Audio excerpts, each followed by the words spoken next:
have, it clarifies the critical recipient base. And that clarification is honestly the biggest piece of news to come out of this proposal yet. But before we get deeper into eligibility, we have to confront the funding reality. We have to. We need to move past the sort of immediate hope that the headlines generate and look at the financial mechanics. Before we even talked about income thresholds, we have to ask, is the current plan mathematically feasible for an immediate rollout?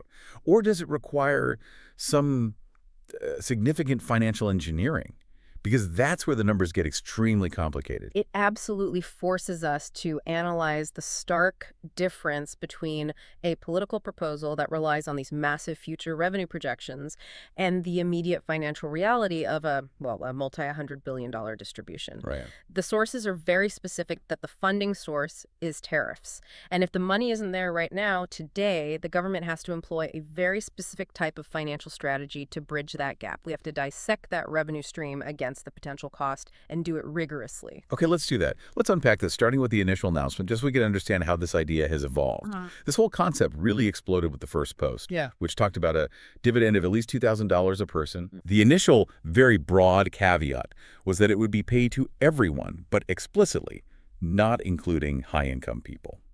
And that initial statement, while it was exciting, it was also strategically vague. Of course. It was designed to generate maximum broad-based interest, a large amount, available to almost everyone except the very wealthy. But that generality, it left the most vulnerable groups, the people on fixed benefits, the low-income retirees, feeling uncertain. Because they're used to rules. They're accustomed to very specific regulated eligibility rules, not broad, optimistic promises. They needed to know, does my fixed income count as not high income? Okay, so here's where it gets really interesting for our listeners. Almost immediately after that first post, the proponent essentially doubled down on the promise, but, and this is key, significantly tightened the language in a follow-up post. Yes. This is the key clarification that is driving our deep dive today. The language shifted to state clearly that the money would go to low and middle income USA citizens. And that language shift is absolutely critical. We have to emphasize this for our listener base. When the proponent moves from this general idea of everyone but the high income to explicitly naming low and middle income people, it's a signal. It's a huge signal. They're signaling their intent directly toward the very audience segment that includes the vast majority of Social Security recipients, fixed income retirees, beneficiaries, and others who are really struggling with rising costs. This moves the proposal from just a general populist idea to a targeted relief measure focused on economic distress. We should also take a quick moment just to clarify the name game being played here in the source materials. Good point. The documents use several different terms for this proposed money: stimulus check, dividend distribution, a rebate, or just a payment. Functionally, based on the description, it's intended to be a one-time lump sum direct financial transfer. Right. It's a distribution of collected tariff revenue. But the terminology itself, especially the use of dividend, I think that reflects the political framing of the whole proposal. Precisely. The goal is the function, putting money into the hands of citizens, and quickly. However, the intentional use of dividend is vital because it attempts to link the payment directly to that specific tariff revenue stream. Right. It frames the payment as citizens receiving a share of government-collected income, rather than just deficit spending or a traditional stimulus, which is the mechanism we're going to scrutinize later when we get into the borrowing part of this. Okay, so now we transition directly to the most personal question for everyone listening. Who qualifies? Section 2 is all about defining low and middle income, especially for those of you receiving fixed government benefits.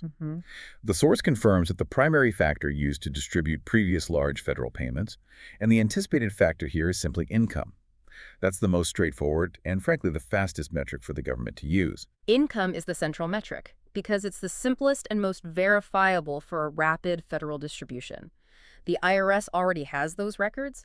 The Social Security Administration has income data on file. What's truly crucial here is how that in-kind definition intersects with fixed benefits like Social Security and SSI. Okay. The proponent's specific mention of low and middle income strongly suggests that groups receiving these benefits would almost certainly be included. And why can we say that so confidently? Because the entire premise of the Social Security and SSI systems is built around supporting individuals who have either retired or who can't earn substantial income because of a disability. By definition, if you're a sole Social Security recipient with no other significant income, you fall squarely into that low or fixed income bracket. Right. SSI, in particular, is a means-tested program designed specifically for the lowest income individuals. The source materials themselves acknowledge the huge volume of questions from these exact communities, people collecting Social Security or living on a low income asking, will we get it? Yeah. The inclusion of low income is their strongest signal yet that they are the intended recipients of this targeted relief. So, with that being established, we move to the crucial unanswered question. What specific income level defines high income that would be excluded? The line in the sand. Exactly. If they're targeting low and middle income, where exactly is the line drawn to determine who is high income and therefore ineligible? We don't have a definitive number yet, but we can look at some powerful precedents. We really have to rely on established federal mechanisms for comparison here. The source suggests a high-income cutoff might land somewhere around $75,000 for an individual. $75,000. Or $150,000 for a married couple. And this isn't just arbitrary speculation. These are the precise thresholds that were used during previous large federal stimulus distributions, like the CARES Act checks and the 2021 American Rescue Plan payments. Right, so if the goal is speed, which it usually is in these situations, the government will likely just adopt these pre-existing legally vetted figures. But let's contextualize this for our audience. If I'm an individual getting, say, $2,200 a month in Social Security benefits, my annual income is just over $26,000. Exactly. That's way below that potential $75,000 threshold. It is. For fixed income recipients, the key is understanding your total adjusted gross income, or AGI. For most retirees, that AGI is primarily their Social Security benefits and maybe a small pension or some investment return. If your AGI falls well below that potential $75,000 mark, the proposed policy language points directly to your eligibility. This is a massive reassurance for those communities. It just sort of anchored this to the broader economy. The source materials bring in the average household income figure from last year, which was approximately $83,000. And that figure provides really crucial context. If the cutoff for high income was set too low, say 50,000, that would exclude a significant portion of the middle class. It would. And it would violate the stated goal of providing relief to both low and middle income citizens. They need a line that maximizes inclusion for the vast majority of working and retired Americans while excluding the truly affluent. Therefore, setting the individual threshold near 75,000, consistent with past practice, seems like the most logical and politically defensible path. So just to reiterate for everyone listening, Yeah. if you are collecting Social Security, retirement, SSI, disability benefits, or living on a low income, and your annual income is significantly below that potential $75,000 threshold, the current messaging points directly at your inclusion. The clarity of that low and middle income description is a tremendous step forward for these communities, even without a definitive cutoff line attached just yet. This is a promising signal, absolutely. But this is the moment we have to transition from the eligibility promises to the financial reality. We now have to shift our focus entirely to Section 3, context and funding. Specifically, the tariff revenue mechanism, because promises are easy. Paying $2,000 to hundreds of millions of people is a colossal challenge. That's right. The $2,000 payments are proposed to be funded by massive tariff income. This ties the stimulus not to traditional tax hikes or, creating new money, but to a specific, recently generated revenue stream from trade policy. And this sounds appealing, but we have to see if the math actually holds up. Okay, let's break down the specific tariff revenue data that's cited in the source materials. The U.S. government has brought in about $195 billion in tariff revenues so far this year. $195 billion. Now, if we look at the pace of collection, this averages out to roughly $1 billion a day. $1 billion a day. What? Or $30 billion a month in revenues. Based on this trajectory, the source projects that the government is on track to collect about $350 billion over a 12-month period. Okay, $350 billion is a staggering amount of money. But is it enough to fund $2,000 checks for the vast majority of Americans? This brings us to the feasibility math, where we discover the immediate gaping shortfall. Yes. We have to compare the maximum projected cost of this payment to the current collected and projected revenue. So let's use the maximum kind of worst case cost scenario that's cited in the source. This scenario is based on the precedent set by the $1,400 stimulus check back in 2021. I remember that. That one reached approximately 85% of the total population, and that included dependents. That figure translates to about 284 million people in the country who would potentially receive this payment. So if we take that huge group, 284 million eligible Americans, and we multiply it by the proposed $2,000 amount, Okay. the total cost for the full rollout would be a staggering $568 billion. And here is the immediate non-negotiable logistical gap that we have to confront. We have 195 billion collected so far this year versus 568 billion potentially needed for the full rollout. That's a huge gap. It is. And even if we use the full year projected revenue of 350 billion, that figure is still only slightly more than 50% of the maximum estimated cost. Logically, mathematically, the source clearly notes that this shortfall makes an immediate full distribution relying only on cash-on-hand tariff revenues impossible. So this is the central financial puzzle. If the government doesn't currently have the $568 billion sitting in a tariff savings account, how can they confidently promise $2,000 checks in the near future? This requires looking at the long-term financing solution proposed in the source materials. And the entire plan, it relies on leveraging massive future projections. The government is projecting that it will bring in over $3 trillion in tariff revenues over the next 10 years. $3 trillion. The proposal is fundamentally hinged on the belief that this $3 trillion will materialize. So, to send the money out today, say in the next 6 to 12 months, they would essentially have to borrow or front the money against this expected revenue stream. This is a really critical distinction for you to understand. It's not about having the money today. It's about having confidence in future income.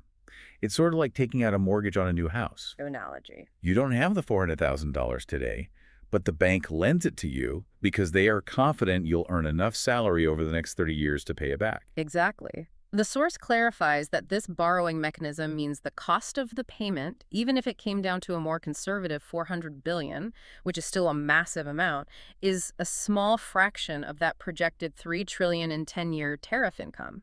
They're essentially saying, we have a secure, multi-trillion-dollar revenue stream projected over the next decade that can cover this short-term debt. And the implication here is vital for understanding fiscal responsibility and political messaging. This proposal, if it were enacted today, would technically add to the national debt in the short term, just like a massive loan. It would. The government would incur debt today to finance the $2,000 payments, with the promise that the future stream of $3 trillion in tariff revenue, their future salary, to use the analogy, would then pay that short-term debt back over time.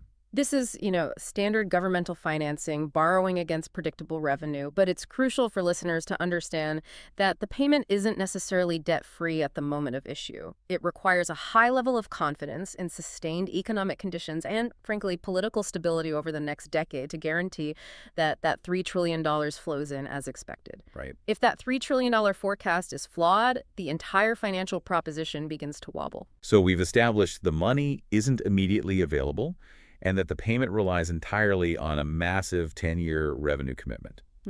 This brings us to Section 4, the historical context and credibility concerns. Because this isn't the first time this proponent has publicly floated the idea of a major financial relief package. Not at all. And this repetition is creating a significant political tension. The political reality is that this is, in fact, the fourth time the president has endorsed the idea of sending money directly to Americans in less than a year, specifically since January. That frequency, regardless of the merits of the policy, creates a severe messaging risk that the source materials flag very, very clearly. Let's just detail those previous proposals, ones cited in the sources, to emphasize the pattern. First, back in February, there was a proposal for a $5,000 dividend. It was framed a bit differently, but it was a large one-time distribution idea. Second, in August, came the endorsement of a $600 rebate check, which was formalized under the American Worker Rebate Act of 2025. And third, most recently, on October 2nd, the president indicated a further distribution or dividend, placing the expected amount somewhere between $1,000 and $2,000 in a separate interview. So that means in under a year, we've seen 4 separate endorsements for direct payments ranging from $600 up to $5,000. With the newest and most specific language now landing on $2,000 for low and middle income citizens. Correct. And that frequency brings us directly to the credibility risk, which the source materials strongly warn about.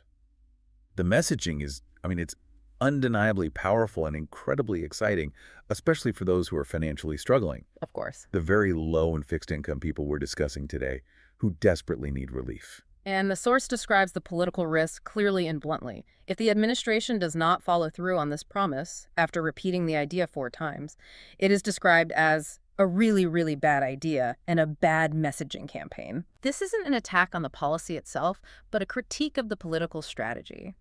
When you raise the hopes of the economically vulnerable this high, the disappointment and resentment are equally intense if you fail to deliver the money. They use a strong analogy here, saying the proponents are effectively painting themselves into a corner. They risk turning into the kid who cried wolf regarding financial aid. And the risk is real. For you, the listener, failure to deliver on such a frequently repeated promise could lead to a significant, possibly irreversible, loss of trust and credibility. For someone on $1,000 a month in SSI, a $2,000 payment represents 2 full months of crucial financial breathing room. It's life-changing. It is. And to offer that hope repeatedly without executing the plan undermines the government's ability to communicate future legitimate relief efforts. The stakes are simply too high for this to just remain a talking point. Action is now required to validate the message. Okay, so far we've covered the recipient, explicitly low and middle income, and the funding mechanism, which is future tariff borrowing. Now let's address the most practical questions under Section 5, anticipating listener questions and addressing implementation gaps. Right. We have to stress that because this is currently only a proposal, the official working structure for the $2,000 payment, it doesn't exist yet. And that lack of structure is where most of the listener anxiety comes from. The most common confusion is around the nature of the money. Is this a permanent change, like an increase to your monthly benefit, or is it a one-time fix? Yeah, that's a big question. And based on the source, the proposal is framed as a distribution of current or projected tariff income, a dividend. This strongly suggests it is a one-time lump sum payment rather than a permanent increase to monthly benefits, like the cost of living adjustment or COL that Social Security recipients are used to. And because this is currently just a proposal, everyone listening should understand there are no official dates, no payment schedules, and crucially, no application requirements. That's a vital point. It is. Historically, for major federal stimulus payments based on income, no application was needed. The payment was distributed automatically using tax filing or benefit information that's already on file with the IRS and the SSA. We also have to anticipate and address the critical financial protections, even without specific details for this proposed bill. For our low-income audience, the major worry is how this money might affect their other benefits. Like SNAP or Medicaid. Exactly. While the source lacks current legislative details on taxability or how this payment might affect eligibility for means-tested benefits, we can look to past stimulus efforts for some very strong guidance. And what do those do? Previous large relief payments were structured specifically to be non-taxable income for recipients. And critically, they were generally excluded from counting against asset or income tests for benefits like SNAP and Medicaid, at least for a certain period of time. The intent behind this proposed $2,000 payment is emergency relief for low income, so it is highly probable that the final legislation would include these same protections. If it didn't, the payment would kind of defeat its own purpose by potentially disqualifying vulnerable citizens from essential health care or food aid. That makes sense. What about debt collectors? Garnishment. Another huge concern. For fixed income recipients, particularly those on Social Security or veterans benefits, there are federal protections against private garnishment. A true relief package would need to clearly designate this $2,000 payment as a protected federal benefit to shield it from creditors. I see. While we wait for official bill language, this is an area where advocates will demand strict protection to make sure the money provides genuine relief, not just a temporary stopgap before it gets seized. And this lack of official structure leads directly to our most urgent warning. Scams. Oh, absolutely. Since there are no official dates or applications, listeners are targets. We have to be emphatic about this. The SSA, the VA, the IRS, any official government agency will never call, text, or email you asking for money, personal information, or bank details related to this potential payment. Any communication claiming you need to pay a processing fee or verify your account number to receive the $2,000 is a scam 100% of the time.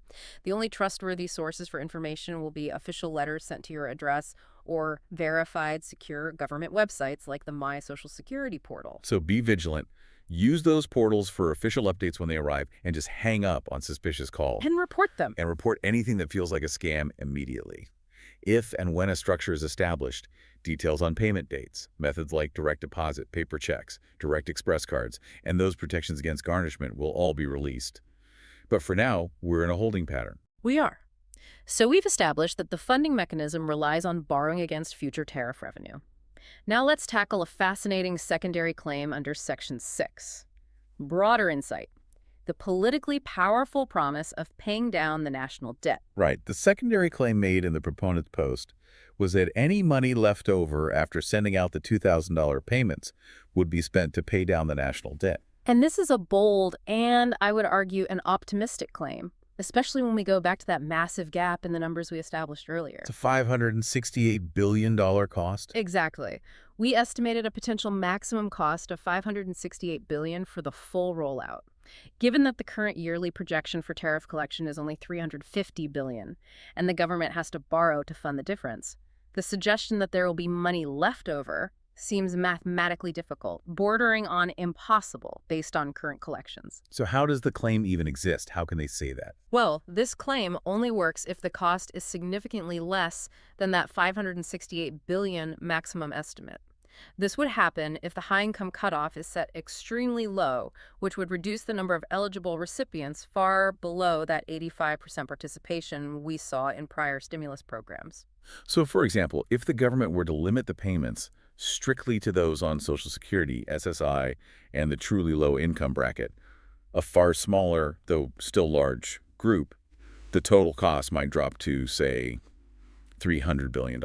In that hypothetical case, the $350 billion in yearly tariff revenue would cover the payment, leaving $50 billion potentially for debt reduction. But remember that $50 billion has to first be applied to paying off the initial short-term debt the government took on to send the checks out immediately. Ah, I see. However, politically speaking, it ties the immediate relief, the $2,000 for low and middle income citizens, to a larger, more fiscally conservative narrative of reducing the national debt. It's an incredibly clever political strategy, then. It is. It allows the proponents to argue that the tariff policy isn't just generating revenue to benefit the average American, but that it's simultaneously addressing the massive national debt. It creates a complete, self-contained financial narrative around the tariff policy that appeals to multiple political demographics. It connects immediate, tangible relief, a $2,000 check that could pay for groceries or rent, with the abstract, long-term goal of fiscal health.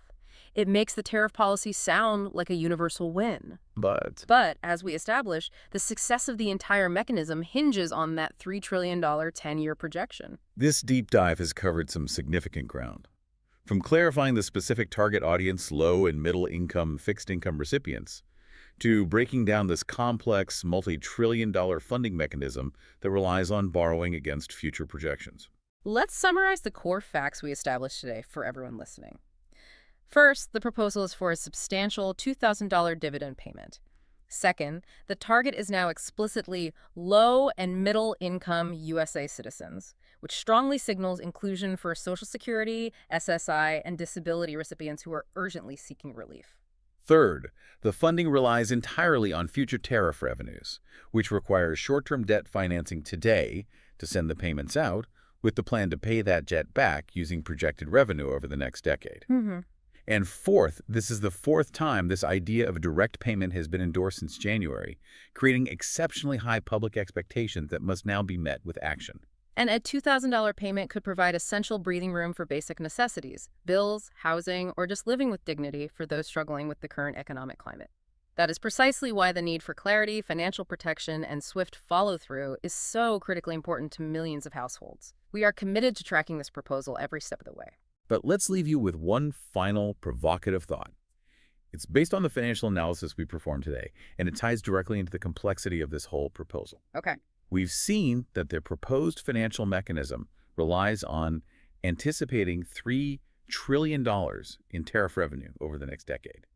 This is not a guarantee. It's a forecast built on certain assumptions about sustained global trade volumes and the current administration's trade policy remaining in effect for the next 10 years. Right, it's a projection. So consider the long-term risk. How might the global economic landscape or future trade policies impact whether that crucial $3 trillion goal is actually achieved? If, for instance, a future administration shifts trade policy, maybe reducing tariffs, or if global economic slowdowns significantly reduce the volume of goods being imported and taxed, that revenue stream could falter. And if that future revenue stream falls short of the $3 trillion mark, then the entire financial foundation supporting the immediate $2,000 payment, which was funded by current debt, and the subsequent promise of national debt reduction. It could crumble. It could all crumble. It's a question of whether today's urgent political promise is financially guaranteed by tomorrow's uncertain global trade reality. We urge you to stay informed as the specifics evolve. The details matter immensely. There is some major financial news making the rounds right now. We're talking about a potential cash injection, one designed very specifically for low and middle income Americans. And that includes, importantly, folks on fixed benefits. It really could be a game changer. We're talking about relief that, if it happens, it could fundamentally change the family budget for millions of people almost overnight. That's absolutely right. This isn't just, idle chatter. The proposal is for a dividend payment of at least $2,000 per person. $2,000. And the part that has everyone buzzing is how they plan to pay for it. The funding mechanism is, well, it's a massive influx of tariff revenue. Trillions, right? Oh. That's the number being thrown around. Government projections are suggesting this could bring in trillions of dollars for the U.S. Treasury over the next 10 years. So the big question, the one everyone is asking, is this money actually coming?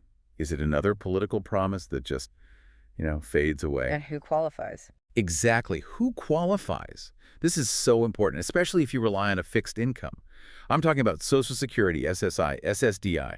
And then there's the math. We have to unpack the financial side of paying for something that costs over $500 billion. And today, that's what we're doing. We are taking a really critical deep dive into the specifics of this new proposal. We're going to look at the eligibility confusion, and we'll use some historical examples to try and define what low and middle income actually means. And we'll dig into the money. Is it financially feasible? We'll dissect that tariff income projection and the mechanics of, how the government would have to borrow. And finally, and this is crucial, we have to place this in a political context. This is the fourth time we've seen a proposal like this in less than a year. Fourth time. So stay tuned. We are going to get you absolute clarity on this potential $2,000 benefit. Welcome back to the Deep Dive. Our mission today is, it's laser-focused and it's vital. We are analyzing these recent, very public statements about a proposed $2,000 stimulus check or dividend or distribution. Whatever you want to call it. Right. And what this means in a practical sense for low-income, fixed-income, and middle-income citizens is really the most important thing, because this payment is intended specifically for you. And we should probably stress that this isn't just a rumor. This information is getting traction for a good reason. It's coming directly from the top. The president himself. Exactly. The whole conversation just exploded because the president recently doubled down on this newly announced $2,000 payment.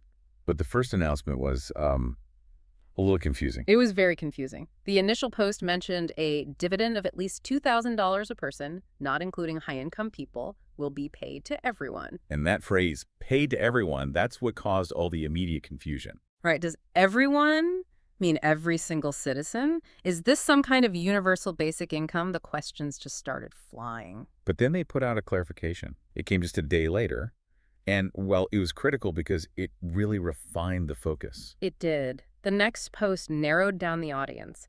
It stated that the distribution would be funded by, and I'm quoting here, all money left over from the $2,000 payments made to low and middle income USA citizens from the massive tariff income. So there it is. That specific phrase, low and middle income. That is the key that unlocks the real intent here. And that shift, from everyone to low and middle income USA citizens, that's not a small detail. It's a major policy refinement. What does it signal to you? It signals that the administration saw the initial ambiguity and they decided to be very, very specific about which economic groups they're trying to help. So they're focusing on means-tested assistance. Exactly. This is not a universal handout. And this connects directly to, the thousands of questions we've been getting. We know that if you are on a fixed income, if you get Social Security or SSI or SSDI, the one question you always have is, will we get it? will we get it? Right. Every single time. And this shift to specifically saying low and middle income, well, that offers a pretty significant beacon of hope. It really does. But it also means we have to look very closely at what those terms actually mean in the context of, a federal financial distribution. Historically, when the government talks about relief for low-income and fixed-income people, what does that usually point to? It's a strong signal. It's not direct, but it's a very strong indirect signal that people who rely on federal benefits from the Social Security Administration, the VA, railroad retirement, they are the intended recipients. Because the benefits themselves pretty much define your income level. By their very nature, right. These benefits place recipients squarely in that low to middle income demographic as long as, they fall below whatever that high income cutoff ends up being. Okay, so let's dive into the nuts and bolts of the payment itself. Section 1 is all about defining this $2,000 proposal. Right. It's been called a stimulus check, a dividend, a rebate. The label doesn't really matter. Not really. The fundamental promise is the same. A direct cash payment of at least $2,000 per eligible person. And that at least is an interesting little detail. It is fascinating, isn't it? It implies that $2,000 is the floor, not the ceiling. Maybe the final amount could be higher depending on how much tariff revenue they actually collect. But for now, we have to focus on the $2,000 figure. Right. For any kind of financial modeling, we have to use that number. But the clearest rule they've set so far is the exclusion. The explicit exclusion. This payment is not including high-income people. That is the only solid stated rule we have right now about who's in and who's out. And that circles us right back to the target confirmation. The recipients are low and middle income USA citizens. Which moves the whole discussion away from a universal payment. Which would be astronomically expensive. Unbelievably so. And it moves it toward a means-tested approach that's based just on income. This reliance on an income metric, it's pretty standard for the federal government, right? Oh, it's standard operating procedure. We saw it during the pandemic with all 3 rounds of stimulus checks. Income is consistently the easiest, most objective factor they can use for mass distribution. So how do they check that? They look at your adjusted gross income, your AGI, on your most recent tax filing. Or they can look at the income data that the SSA or the VA already has on file for you. And this is where we really need to focus for everyone listening who's on a fixed income. Yes. The president did not say you have to file a tax return. He didn't mention specific benefits like SSI or SSDI, which are already, highly income sensitive. The focus is purely on the level of income. That's the key. If you are low or middle income, you are the target. It doesn't matter where that income comes from. And that omission, leaving out the tax return requirement, that's a huge positive for our fixed income audience. Why is that? Because in past distributions, requiring a tax return created massive headaches. Just huge hurdles for seniors and low-income Americans who often don't even meet the filing threshold. So they fall through the cracks. They do. By simplifying it down to just income level, it suggests they're aiming for a more streamlined process. They'll likely just use existing government databases to find who's eligible. Which would include everyone getting monthly federal benefits? It should, yes. But there's a big shadow hanging over this whole conversation. The cutoff. The cutoff. We don't have an exact dollar amount for what high income means. They've defined the group by exclusion. You get it if you're not high income, but we don't know where that line in the sand is. And until that number is defined, everything is just speculation. And that speculation is, it's really stressful for people who are counting on this potential payment. It is. That one line, that number, it defines the entire scope of the program, the total cost, the number of people who get a check. So to move forward, we have to apply some historical context, look at what the government has done before, and make a highly educated prediction. Which brings us right to the most important question for our listeners. Eligibility. Exact. So let's turn to Section 2. Eligibility and income threshold speculation. For anyone relying on benefits, figuring out where that line will be drawn is, it's the difference between getting $2,000 and getting nothing. And let's be perfectly clear, no official cutoff has been announced. But, when you're talking about large-scale financial disbursements like this, the government typically relies on established criteria. It's about efficiency and consistency. The best way to predict the future is to look at the past. Precisely. So what did that history tell us? If we look at the The 3 rounds of stimulus checks during the pandemic, Which were very recent. very recent. The income thresholds they used were remarkably consistent across all 3 payments. And they were aimed at the exact same groups, middle and low-income households who were struggling. So, based on that, what can we project? Well, based on those past federal actions, we can anticipate a very specific structure. For an individual, the high-income cutoff would likely be drawn somewhere around $75,000 a year in adjusted gross income. $75,000 for a single filer. What about a married couple? For a married couple filing jointly, that cutoff would probably be set at or very near $150,000 per year. This is the model they've used multiple times. It's tried and true. We have to stress these are still speculative numbers. They are, but they are robust predictions. The source material we're looking at notes that setting these kinds of cutoffs would make, and I quote, a couple hundred million people eligible. And that lines up with the massive scale they're talking about. It does. If the numbers were lower, say $40,000 for an individual, the distribution would be much smaller, much cheaper. But $75,000, that seems to be the historical sweet spot. Let's give our listeners some context for that number. Please, it's important. The average household income in the U.S. last year was around $83,000. Okay, so if your individual income is $75,000, you are still below the national household average. Exactly. Which means it is highly, highly unlikely that incomes of, say, $60,000 or $70,000 would be considered high income. They'd fall squarely in the middle income bracket. It would make no sense, politically or economically, to set a high-income cutoff that's below the average household's earnings. And this, right here, this is the central point of reassurance for our fixed income audience. Go on. If you're on fixed income, if you receive Social Security retirement or SSI or SSDI, your income is, by definition, usually far, far below that national average. The average Social Security check is what, about $1,800 a month? Around there, yes, which comes out to less than $22,000 a year, and SSI is significantly lower than that. So that puts you firmly in the low-income bracket. You are nowhere near that anticipated $75,000 cutoff for an individual. Not even close. Based on the explicit language, low and middle income, people getting fixed benefits are strongly, strongly implied to be the intended recipients. Your financial situation is often the very reason you get these benefits in the first place. You are the demographic they are trying to help. So we can say with a pretty high degree of confidence that if this proposal passes with thresholds, like we've seen before, you, the fixed income recipient, should consider yourself a primary target for this payment. The uncertainty really isn't about your income status. It's about the political will and, well, the financial capability to actually pull off a payment this big. So we've answered that core question. The proposal is targeting you.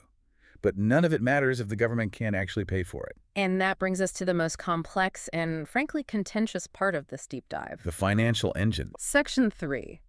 The financial engine. We have to talk about the money.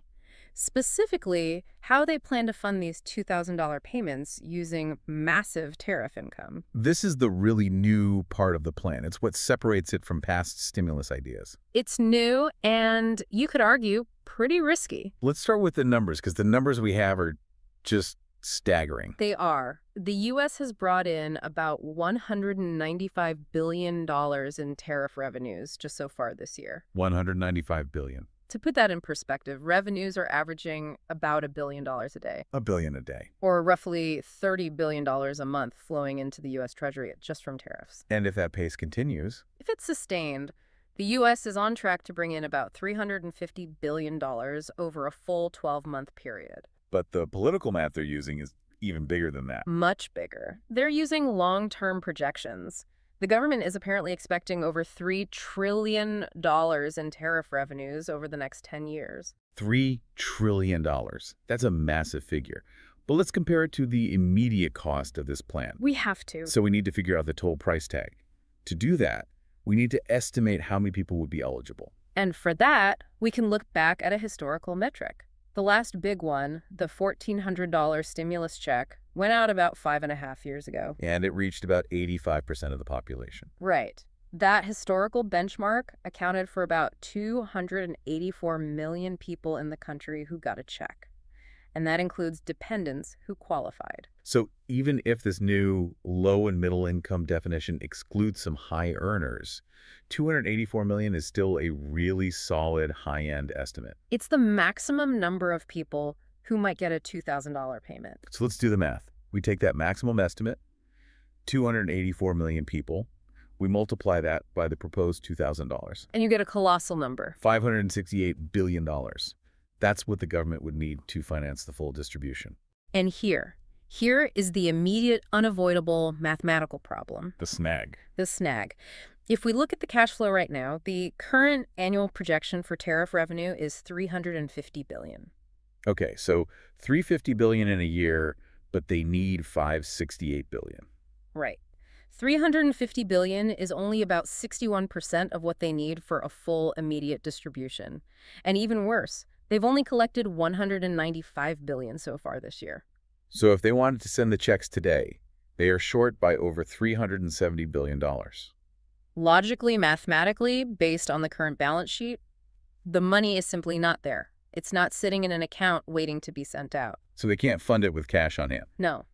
The only way this $500 billion disbursement actually works is if they use that $3 trillion projection over the next decade. The long-term number makes the short-term payment possible. It makes it feasible, yes, because it can be paid back over many years.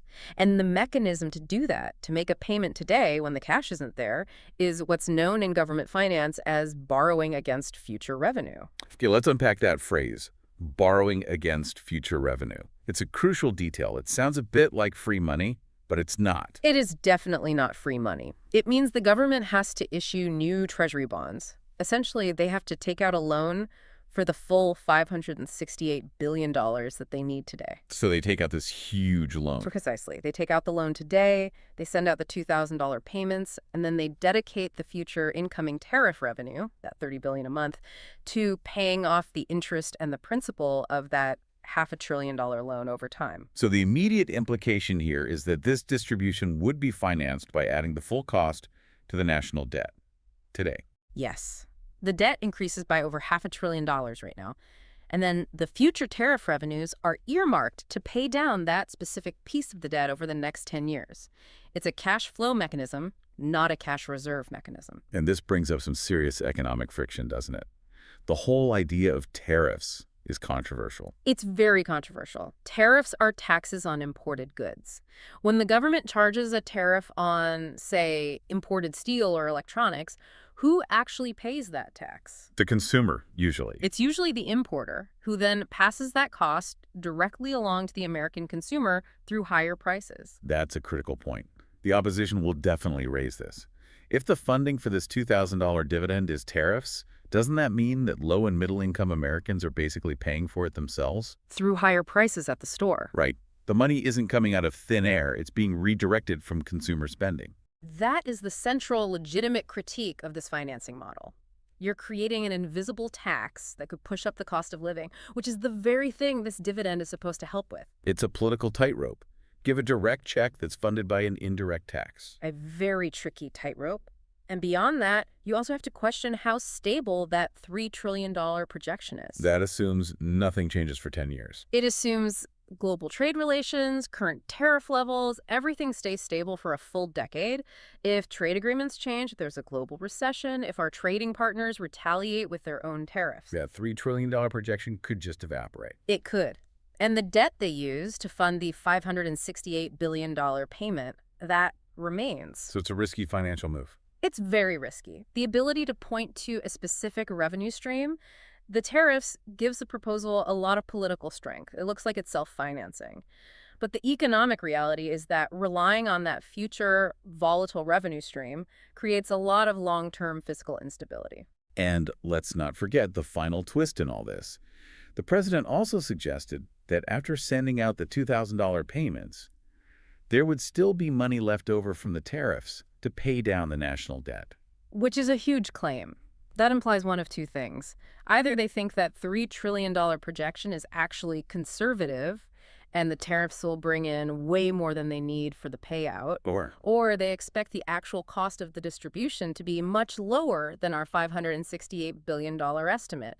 Maybe they plan to exclude dependents or set the income cutoff much lower than $75,000. Either way, the narrative they're building is powerful. It's incredibly powerful that they've found this massive, untapped revenue stream that can solve both the need for individual relief and the national debt problem at the same time. It's a very compelling political promise, but it relies on a very aggressive financial model. And it raises the political stakes exponentially, which leads us right into our fourth section. Political context. And the likelihood that this actually gets done. Okay, let's pivot to the political realities. Section 4. The political context and likelihood of execution. The long-term math might work, but the political credibility clock is ticking right now. Loudly. Very loudly. If they can point to $3 trillion in revenue, why haven't they acted already? This is where the history becomes so important. The materials we're looking at stress that this is now the fourth time the president has endorsed a proposal to distribute money like this in the thousands of dollars in less than a year. Since the end of January. 4 major endorsements. 4 times in 10 months. That repetition is what gives this proposal both its incredible weight and its potential to just collapse if it fails. They're sending a very strong, very consistent message. A message they have to be prepared to back up with action. So let's walk through the 4 endorsements, because the evolution of this promise is key to understanding how serious this latest version is. Absolutely. The first one was way back in February. It was the $5,000 Doge dividend proposal. Crypto dividend. Right. It was non-traditional, very speculative. It was basically a trial balloon, but it established the idea of a large-scale distribution endorsement early in the year. And it evaporated pretty quickly. It did. It wasn't tied to a real funding source, just a volatile asset. Then, the second attempt came in August. That was the proposal for a $600 rebate check. This one was more formal, right? It was an actual bill. It was. It was formally introduced as the American Worker Rebate Act of 2025 by Senator Josh Hawley. The president endorsed it, so the idea moved from just speculation into actual legislative backing. Okay, so we've gone from a crypto idea to a formal bill. The concept is getting more conventional. And then the third one followed on October 2nd, just a few weeks ago. In a separate interview, the president mentioned a distribution or a dividend of somewhere between $1,000 and $2,000. So he kept the idea alive, and he bumped the number up? He did. It signaled that this financial aid idea was still moving, and moving toward that $2,000 mark, even while the $600 proposal was still technically on the table. And that brings us to number 4. The current proposal, made around November 9th and 10th. This is the one. The concrete at least $2,000 dividend. And now it's explicitly tied to a specific quantified funding mechanism, the tariff revenue, and it's targeting low and middle income citizens. So what does this pattern tell us? It shows a sustained, escalating commitment to the idea. The dollar amount has generally gone up, and the funding source has gotten more and more specific, from vague ideas to a defined, massive revenue stream. But repeating the promise like this creates a huge political credibility problem, doesn't it? A massive one. For someone on a fixed income, budgeting from one check to the next, hearing a promise of $2,000 4 times in a year, that creates a lot of hope. And a lot of expectation. The messaging is, it's great, it's awesome, it addresses a critical need for so many people struggling with costs right now. But here's the political reality. If they do not follow through this time, it is going to be a really, really bad messaging campaign that will cost them a ton of credibility with a really vital group of voters. This is all about political risk management. The more you float a popular idea like this, the higher the expectation gets, and the harder the political damage if you fail to deliver. They've essentially bet their political capital on delivering some form of relief. The analogy that's been used to describe this is perfect. Lawmakers are painting themselves into a corner. If they have this $3 trillion revenue stream, and they've identified a $500 billion need, and they still fail to deliver, they risk becoming the kid who cried wolf. The electorate, especially those people who are counting on this payment, they will simply stop believing any future financial promises. The only way out of that corner is to act, to deliver. If they fail on this 4th promise, especially now that it's so specific, $2,000 low and middle income funded by tariffs, it just suggests a deep disconnect between what they're promising and what they can actually do. So for everyone listening, what does this all mean? It means that while the proposal is very exciting and it's targeted directly at you, its history shows it's still just a proposal until someone takes action. But the stakes are higher now. The political consequences of inaction are exponentially higher than they were with the first three more vague endorsements. The pressure to deliver is massive, and maybe, just maybe, it's enough to actually push a bill forward this time. And we have to circle back to that debt reduction claim. We do. He isn't just promising a check. He's promising a check and fiscal responsibility. The idea that even after this huge distribution, there will be enough money left over to pay down the national debt. That political combination is incredibly potent, but it adds another layer of scrutiny. They've promised to solve two huge problems with one single, very controversial funding source. The narrative is that they've found this magic bullet. The tariffs. This massive, newly generated revenue stream that can satisfy the demand for individual relief and address the national debt at the same time. But that narrative requires the numbers to actually add up in the real world. Because if they borrow the $568 billion today, and that tariff revenue stream collapses in a few years. The credibility loss will be severe, and the national debt will be left holding the bag. Okay. We've covered eligibility, the income speculation, the math, and the political pressure. Let's synthesize all of this to give you the essential facts you need to monitor this situation. Let's do it. All right, let's summarize the key facts for you to take away from this deep dive. We want to give you absolute clarity on where this proposal stands right now. First, let's talk about the amount. First, the amount. The proposal specifies a direct dividend payment of at least $2,000 per person. That's the minimum. It's a significant amount of financial relief. Second, the recipients. The president has clarified the target audience. It is low and middle income USA citizens. And based on historical metrics and the national average income, this strongly implies that the intended recipients include you if you were on a fixed income benefit like Social Security, SSI, or SSDI. Assuming they use thresholds like they have in the past, you are very likely eligible if your individual income is below that speculated high income cutoff of around $75,000. Third, the funding mechanism. The engine for this is massive tariff revenue. Now, while the projections show a potential $3 trillion over 10 years, the current annual intake is about $350 billion. Which is not enough to fund the estimated $568 billion cost immediately. So they can't pay for this with cash on hand. No. To deliver the payment today, the government would have to borrow the money up front. That means adding the cost to the national debt and then dedicating the future tariff collections to paying down that new debt over time. So it's a debt-financed distribution. Guaranteed by future trade revenue, which, as we discussed, introduces volatility and controversy. And fourth, the political status. Yeah. It is still a proposal. But it's not just any proposal. This is the fourth time the president has endorsed a significant financial distribution in less than a year. The specificity of the funding and the target audience makes this the most actionable and the most politically consequential of all four promises. And that leads us to our final provocative thought, something for you to really think about as you watch this news unfold. Go on. Given the detailed financial figures that are now attached to this proposal, the hard numbers, the $3 trillion projection versus the $568 billion need, does this mathematical feasibility, even if it is future dependent, make this proposal more or less likely to pass than the previous, less specific promises? That's a great question. The existence of a clear, quantified funding stream, even a controversial one, it changes the entire legislative calculus. It does. It moves the discussion from where do we find the money to how do we structure the borrowing. It shifts the argument from it's too expensive to we don't trust your funding source. A different kind of fight. A very different kind of fight. And the ultimate question for you, the listener, and for the entire political establishment is this. How long can a government risk losing credibility before they are forced to act on a highly anticipated promise that's directed squarely at the fixed income and vulnerable people in this country? The pressure to deliver has never been higher. And the financial figures that they themselves have put forward are what's applying that intense pressure. We are going to continue to watch this very, very closely. As soon as a high-income cutoff is officially announced or a formal bill is introduced in Congress, we will bring you that update immediately. This is potentially life-changing money for millions of people, and you deserve to know the facts as soon as they emerge.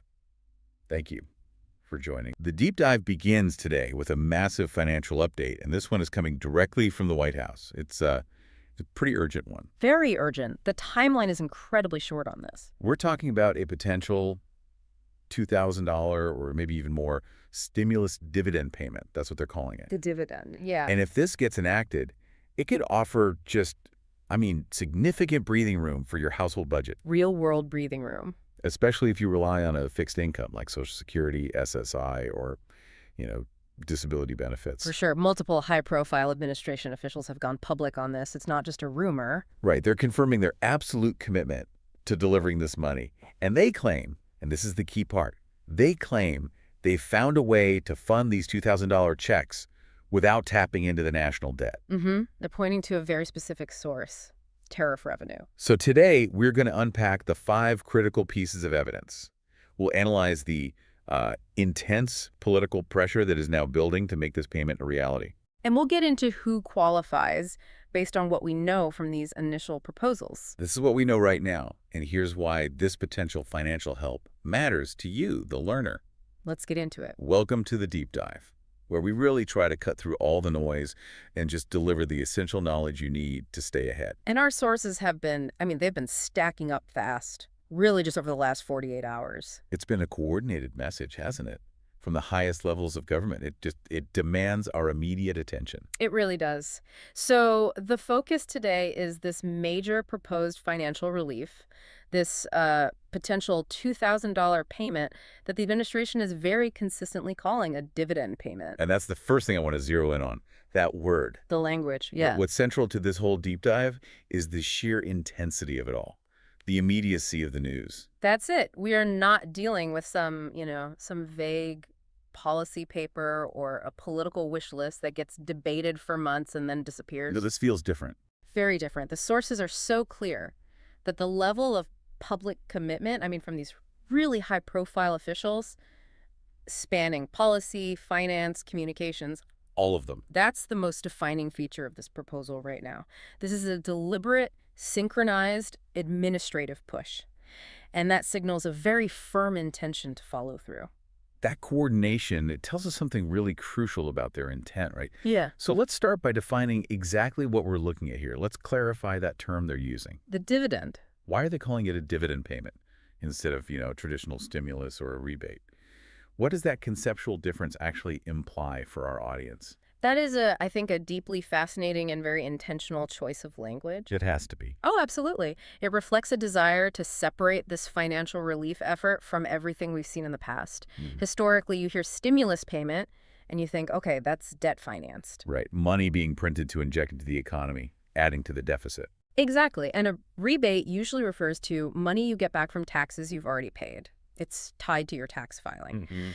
By using the term dividend payment, the administration it's subtle, but it's deliberate. They are framing this money as a return on shared national assets. Okay, so like a company paying out profits to its shareholders. Precisely. In this case, the shareholders are the American people, and the profit is the revenue generated by these specific tariffs. It's a conceptual shift, and it aims to position the payment as non-debt financed relief. Which has massive political appeal. Huge appeal, especially in a fiscally conservative climate. No one wants to hear about adding to the debt. So it's not just semantics. It's a financial and political statement about where the money is coming from. It's trying to reassure everyone that this isn't just more borrowing. That's the goal. Our mission today is really crucial then for any learner who relies on timely, verified financial information. We need to cut through the rhetoric and present all 5 pieces of concrete evidence. And all of which emerged in, a matter of just a couple of days? Exactly. All pointing to this White House commitment to a $2,000 payment. Absolutely. And the direct benefit for our audience, many of whom are retirees, older adults, low-income individuals receiving benefits like Social Security, SSI, SSDI. That's why we have to do a full deep dive. A $2,000 payment is, it's substantial. It's massive. For someone relying solely on a fixed income, especially where inflation has just aggressively eaten away at their purchasing power for the last few years. Oh, yeah. That sum could be the difference between making rent, affording essential prescriptions, or just, regaining some measure of financial dignity and stability. We really cannot underestimate the real-world impact of a payment this big. We can't. We have to acknowledge the potential life-changing nature of this sum. The core proposal sets the minimum amount as at least $2,000 per recipient or family. Right, at least. And we're defining this proposal based on those initial announcements made by the president just a few days ago. The speed with which the entire administration then mobilized behind this high-dollar figure, that's the key signal we need to decode. And that phrase, at least $2,000, it's so important. It means this figure is the floor, not necessarily the ceiling. Good point. Depending on how they structure the final legislation, maybe it's scaled for families with dependents, or maybe there's a higher amount for certain vulnerable groups. We don't know yet. But it shows an aggressive, proactive intent. They want to deliver substantial relief quickly, and that just underscores the urgency they're placing on this initiative. It does. Okay, let's unpack this with the first major element. Yeah. The sheer political heat they are generating for themselves. Yes. The administration has, by making these public statements, effectively boxed itself into a very tight corner, politically speaking. And what's fascinating here is that this observation is woven throughout our source material. The administration is consciously painting themselves into an extremely tight corner by promoting this idea so heavily and so publicly. This isn't some cautious leak to, test the waters. Not at all. This is multiple high-ranking officials tying their credibility and the administration's political future to a specific high-dollar financial figure. And that political implication is just profound. It suggests they are acutely aware that if they failed to deliver, there would be significant widespread backlash. Especially among the very demographics they're targeting with this message. Retirees, fixed-income earners, low-income voters. If the commitment is this strong and this public, the implication is that the administration knows they really need to follow through. I mean, failure to deliver $2,000 to people who are struggling financially, they could be politically devastating. The severity of that potential blowback, should this payment not materialize after this level of public confirmation, it cannot be overstated. Yeah. The source material stressed that failure would lead to a lot of really, really upset people. People who were, quite rationally, basically banking on this to happen. Of course. So this engineered pressure, it creates a massive, almost irresistible political incentive for the administration to devote every single resource to overcoming any hurdles, legislative or financial. They've consciously chosen to raise the stakes. They have, to ensure political movement. It's a classic high-risk, high-reward strategy. So let's look at the concrete evidence trail that built this pressure cooker. We have to start with the executive commitment itself. Top down. We have concrete evidence here. Specifically, 2 public statements detailed in source material screenshots made by the president over 2 consecutive days, Sunday and Monday, Back to back. where he decisively doubled down on the $2,000 payment. And that repetition, day after day, it reinforces the message. It prevents it from being dismissed as, a momentary slip of the tongue or a one-off comment. Exactly. And the initial language he used is what sets the broad scope for the entire proposal. It defines who the research team should be focusing on. He announced the distribution of at least $2,000 in the form of a dividend to everybody except high-income people. That phrase, everybody except high-income people, that's the core promise. It dictates a wide distribution intended to encompass the vast majority of working and retired Americans. And it certainly includes those who rely on any form of social welfare or retirement benefits. Now, in government, the president sets the policy, but it's the Treasury Department that has to ensure the financial and legal pathway is clear. Right. Which brings us to our second critical piece of evidence, the crucial confirmation from Treasury Secretary Scott Bessent. What exactly did he confirm? How did he move this from just a political post to an active administrative task? Bessent's statement was key. It provided the necessary institutional and financial grounding for the proposal. It confirmed that this policy is being actively pursued at the highest financial level in the government. And his specific words. He explicitly confirmed that the White House is committed to making that happen. But crucially, he added that the team of economic advisors is currently exploring all legal options to get that done. That is not an insignificant phrase. Not at all. It is the first official confirmation that the government bureaucracy is now engaged in the complex work of figuring out the legal pathways. How do you transfer funds derived from tariffs, a non-traditional source for this kind of relief, into checks for citizens? So that's a massive step. Active exploration of legal options, specifically related to these, non-budgeted funds. But when we analyze Besson's statement, what's notably missing that our audience should be cautious about? Well, for context, Besson provided absolutely no timeline. No dates. No specific dates for payment, no further specific details about the mechanics of the payment or the final eligibility criteria.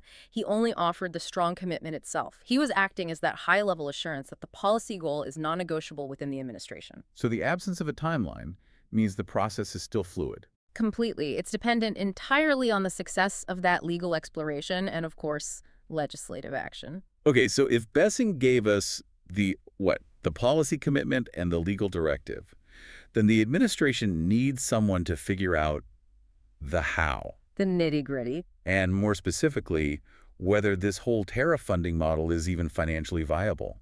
That brings us directly to the numbers person, Kevin Hassett, the economic advisor. Yes, his role is critical. He's responsible for the data, the feasibility, and making sure this idea of using tariffs actually holds water. He's the one who has to make the math work. Precisely. Hassett's involvement transforms the promise into a logistical and mathematical problem. He's the one in charge of running the models, checking the ledger for that tariff revenue.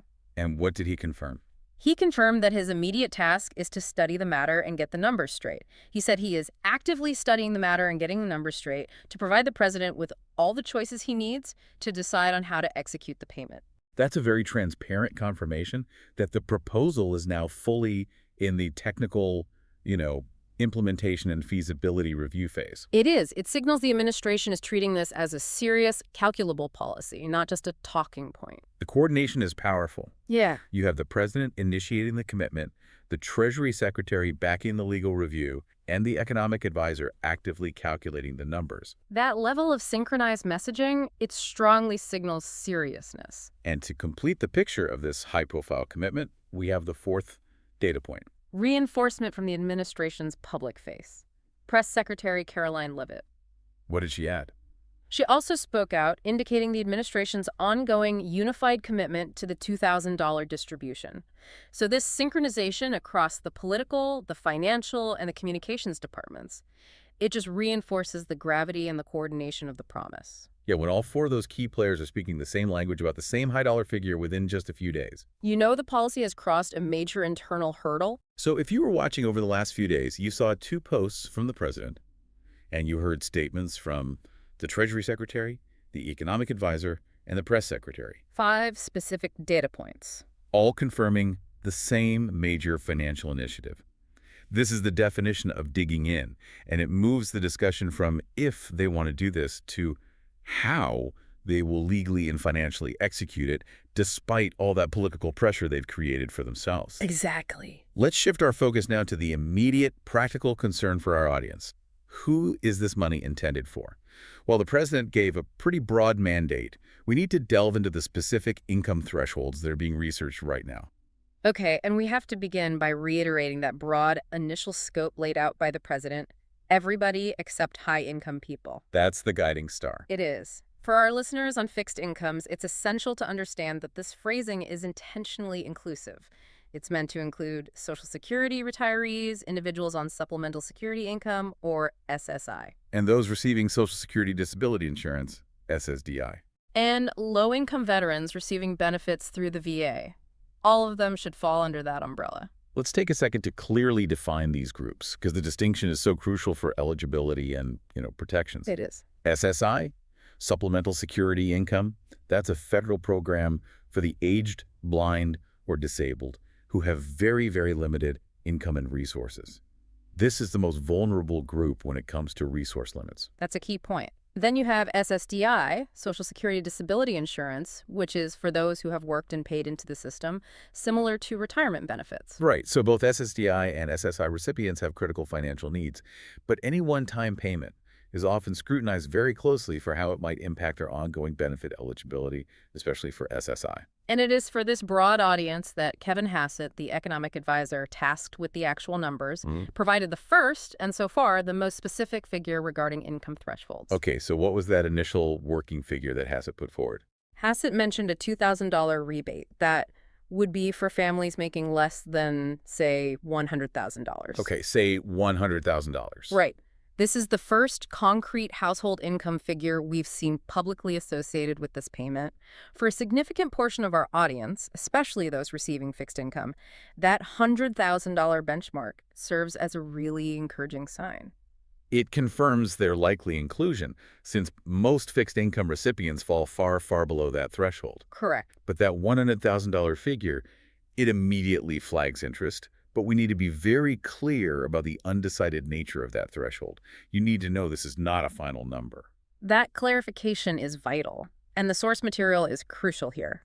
Hassett explicitly confirmed that the $100,000 income figure is not decided upon yet. Those moving target. It's still in discussion. This means that while $100,000 for a household serves as an initial working benchmark for their research. Which lets them model the total cost and scope. Exactly. But the final legislative limit could be lower or higher. Or it could vary based on filing status, Maybe single filers have a $50,000 limit, married filers get the $100,000. It's a working hypothesis, not a confirmed legislative outcome. So the importance of patience here cannot be overstated for you right now, particularly if you're on a needs-based program like SSI or Medicaid. Absolutely.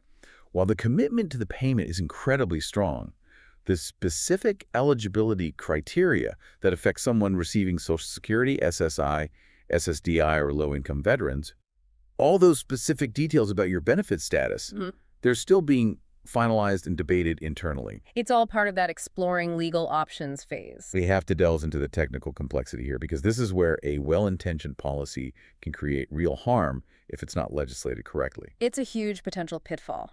For Social Security retirees and SSDI recipients, a one-time lump sum payment generally doesn't affect their ongoing eligibility, but for the roughly 8 million recipients of SSI who face those strict asset and income tests. Exactly. For them, a lump sum payment carries a significant legislative risk. So if Congress doesn't include specific protective language, how exactly could this $2,000 payment jeopardize their benefits? It could happen in two ways. First, if the $2,000 counts as income in the month it's received, it could reduce or even eliminate that month's SSI payment under the income rules. Okay, that's bad. But the second way is more critical. If the money is held past the end of that month, it could count toward the SSI resource limit, and that limit is very low. How low? Typically just $2,000 for an individual or $3,000 for a couple. Wow. So the payment itself could put you over the limit. Instantly. Exceeding that resource limit even by $1 results in the immediate loss of SSI eligibility and, crucially, the automatic loss of Medicaid benefits in many states. That would completely defeat the purpose of the relief. This means that, historically, with payments like past stimulus checks, Congress had to step in. They did. They had to specifically and legislatively exempt those payments from being counted as both income and resources for SSI and Medicaid for a certain period, often 12 months. Exactly. The absence of that specific legislative language right now means we cannot assume this $2,000 dividend will be protected. And that's why when the Treasury Secretary said they're exploring all legal options, that has to include looking at historical precedent to ensure the specific dividend payment is statutorily exempted from counting against federal benefit eligibility tests. So our audience has to be aware that this crucial detail is still pending. It's the primary thing we need to watch for in the final bill. It's everything for that group. It's also important to contextualize this proposal within the administration's broader focus on new aggressive financial initiatives. The source material briefly mentions that the president was also discussing 50-year mortgages alongside the stimulus checks. Yeah, that reference, though it's separate from the dividend, it highlights the aggressive, almost disruptive nature of the administration's current financial agenda. 50-year mortgages are a very unconventional long-term proposal. Aimed at radically changing housing affordability. Right, just as the tariff-funded dividend is an unconventional, non-debt approach to citizen relief. This isn't an administration seeking marginal change. They are clearly pursuing large-scale structural modifications to household finance. And that gives us a strong context for why they are so intensely committed to this $2,000 dividend. It does. It fits a pattern. Let's pivot to the financial innovation here. This is where the story gets truly unique because it deals with how they claim they can pay for this without adding to the national deficit or touching the current budget. This is the whole strategy. It relies entirely on redirecting tariff revenue. And the plan, as they've communicated it, is designed for maximum political appeal. The $2,000 checks are proposed to be paid for entirely using that revenue. It's a deliberate attempt to bypass the traditional budgetary process, which usually requires either cutting existing programs or direct borrowing, Which results in deficit spending. which is politically toxic. They are trying to position this as a fiscally responsible relief effort. So we should probably briefly explain what tariffs are. They're basically taxes imposed on imported goods. Right. When those goods enter the U.S., the duties are collected by Customs and Border Protection, and that revenue flows into the U.S. Treasury. And this revenue stream, which has fluctuated a lot based on global trade tensions and policy decisions, this is what they're saying they want to tap for this dividend. And Kevin Hassett, the economic advisor, he addressed the feasibility of using this specific revenue stream directly. His claim is the linchpin of the whole financial argument. It's what's supposed to satisfy the desire for relief while avoiding the usual accusations of fiscal irresponsibility. Exactly. So what did Hassett specifically say about the financial feasibility of relying solely on tariffs? Can it be done? According to him, yes. He stated that he looked at the numbers and confirmed there is enough room and enough revenue to cover those checks and not go into the rest of the budget. He's saying the money is just sitting there. He explicitly affirmed that there would be enough money to pay for the $2,000 checks strictly from the tariff revenues that have been coming into the Treasury. That is the administration's official position. The money is available and dedicated. Okay, now, this is where we have to introduce that crucial note of caution from the source material. This is vital for providing multiple perspectives. The counter-argument. Right. While Hassett, the official advisor, claims the numbers work based on his internal review, the source noted significant external skepticism. Right. Independent calculations are suggesting that the numbers for funding this strictly via tariff revenue don't really add up on a year-over-year basis. There's a potential multi-billion-dollar shortfall. And this tension is critical. It really defines the nature of the policy debate here. On one hand, you have the chief economic advisor claiming, based on his internal data, that the funding is secure outside the traditional budget. And on the other hand, You have external calculations suggesting the total tariff revenue collected, even with high trade volumes, is just not sufficient to cover a $2,000 payout to tens of millions of people. so you'd have to either use just a fraction of the revenue or draw on non-tariff funds. Exactly. So if the external skepticism is based in reality, what exactly is the source of the shortfall? Is it that the total tariff collection just isn't large enough, or is it a legal accounting issue? It's likely a bit of both, and the specifics matter a great deal. The primary skepticism revolves around the sheer scale of this. The numbers are huge. Annual tariff revenue is substantial, sure. It's often measured in the high tens of billions. But distributing $2,000 checks to a vast population segment, you're talking potentially 100 to 150 million people, that pushes the total cost into the hundreds of billions. A completely different order of magnitude. It is. And if the administration is only referring to a specific subset of tariffs, say those levied on a particular trading partner, the funds available are even smaller. And there's the legal side, too. Right. Not all tariff revenue is freely available to just be appropriated for this purpose. Some of it may be legally dedicated to other pre-existing mandates or trust funds. So Hassett's claim suggests that either they found a large, unrestricted surplus of tariff revenue that nobody else has seen, or they're counting on highly optimistic future collection projections to bridge that gap. So even if the math seems questionable to outside observers, the fact that the administration's own expert has gone on the record saying it works. That gives them the necessary political justification to move forward and argue against the deficit spending claims. They've put forward their reasoning, and that reasoning is currently backed by the authority of the administration's economic data. So what's next? It means the immediate path forward is legislative. The debate shifts from whether the money exists to whether Congress has the political will to authorize this specific non-traditional use of the funds. They need a bill. Which brings us to the formal legal hurdle, Congress. We know stimulus or dividend payments generally require an appropriation of funds. That is the hard, cold legal requirement.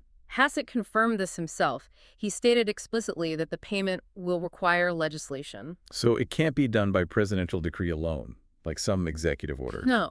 The proposal has to be introduced as a bill, it has to be debated, and passed by both the House and the Senate and then signed into law. Which is precisely why the political pressure we discussed earlier is so critical.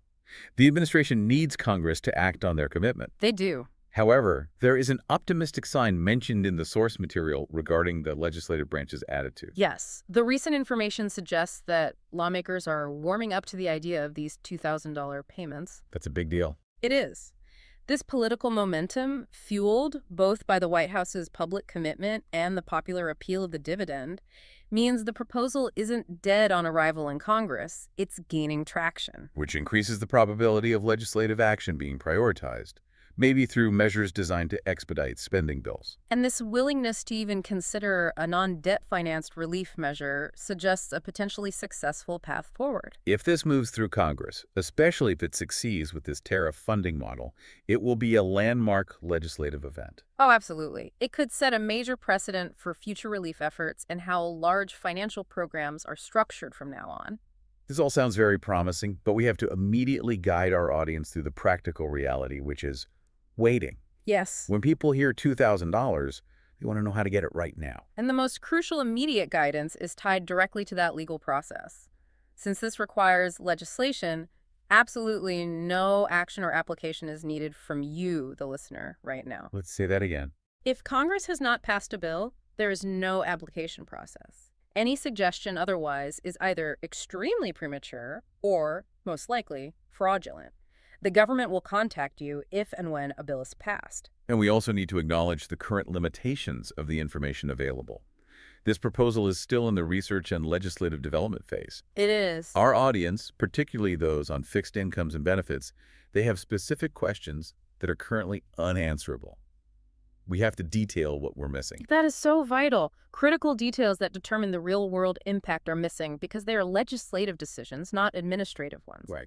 We do not have information on specific payment dates. We don't know if the payment structure will be a single check or staggered payments. And most critically for our audience, we lack confirmation on how this will affect a recipient's tax status. Or if it affects eligibility for needs-based benefits like Medicaid or SNAP. Or if there will be specific garnishment protections for this dividend. All of that has to be in the bill. So if you are relying on Supplemental Security Income, SSI, or Medicaid, you must wait for the legislative text to confirm how this one-time payment interacts with your existing federal income and resource calculations. We need that protective language. Precisely. If that protective language is included, the $2,000 will be safe and won't harm your eligibility. If it's omitted, which is why Besson's legal team is reviewing options, the funds could temporarily disqualify you from essential programs. We're operating on a high-level commitment, not a final law. Exactly. And we must use this opportunity to issue a strong critical warning against scams, especially given the highly publicized $2,000 figure and the fact that we're dealing with high-need demographics who are eagerly awaiting help. The moment a high-dollar figure like this is proposed and widely discussed, the scammers mobilize immediately. They often use fear and urgency to target older adults and low-income individuals. It's disgusting. It is. We have to strongly advise our audience. No government agency, whether it's the IRS, the Social Security Administration, the SSA, or the VA, will ever call you, text you, or email you asking for money, banking information, or personal identifiers in order to receive this payment. This is a fundamental rule. Yeah. The government does not initiate contact this way for benefits. Never. Any official communication will come via a verifiable physical letter sent to your address on file or through your official My Social Security online portal. So if someone asks you to pay an application fee or buy gift cards or send a verification code or click a link in some unexpected email, it is a scam 100% of the time. Do not engage. Report it immediately. And even if you receive the payment, we have to address the topic of garnishment protection from private creditors. Yes. While certain federal benefits are automatically protected, a one-time dividend payment like this requires specific legislative instruction to prevent garnishment. This is a lesson we learned from past stimulus payments, isn't it? It is. If Congress passes this as a true dividend, they must include specific language to shield those funds from being seized by private creditors, debt collectors, or collection agencies once they hit your bank account. So our listeners should be aware that until the bill is passed and signed, those specific protections, especially for non-federal debt, are not guaranteed. It's yet another detail the legislative text must confirm. So our guidance is practical. Make sure your current direct deposit information is up to date with the SSA or VA. Use official government websites ending in .gov for information. And most importantly, do nothing right now but wait for the official legislative announcement. Let's pull all this evidence together and look at the immediate and long-term implications. We've established that the administration has created intense political pressure to deliver this $2,000 dividend using a non-traditional funding source. Right. And to summarize the 5 core facts we analyzed. First, the unprecedented coordinated commitment level. The president, Treasury Secretary, Economic Advisor, Press Secretary, all in a few days. Exactly. That elevates the priority level tremendously. Second, the specific amount is concrete, at least $2,000 per recipient or family. That sets a strong financial floor for the relief. Third, the target audience is broad, everyone except high-income people. It's likely centered around that initial working benchmark of $100,000 household income, but that number is still fluid. And we are closely monitoring the required protection clauses for needs-based programs like SSI and Medicaid. Critically. Fourth, the proposed funding mechanism is novel. Tariff revenue. It's based on the economic advisor's claim that the numbers work and the money is available without adding to the general budget or the national debt. Despite that external skepticism about the total revenue available. And fifth, the status, it is not yet law. It requires specific congressional legislation, meaning it's not final, but political momentum is building. The probability of passage is increasing significantly. So what does this all mean when we zoom out? The administration is attempting to redefine how social relief is financed. They're trying to create a direct link between tariff revenue, a stable non-debt source, and citizen dividends. It's a potential new template for federal financial relief, and it's a very high-stakes gamble. This brings us to the final provocative thought we want to leave you with, the learner. Given this immense political pressure, this strong public commitment to a $2,000 dividend funded by tariffs, we have to consider the long-term implications for American financial policy. Because if they succeed in establishing tariff revenue as a viable, dedicated, non-debt funding stream for citizen dividends, what does this mean for how social relief programs are structured and financed in the future?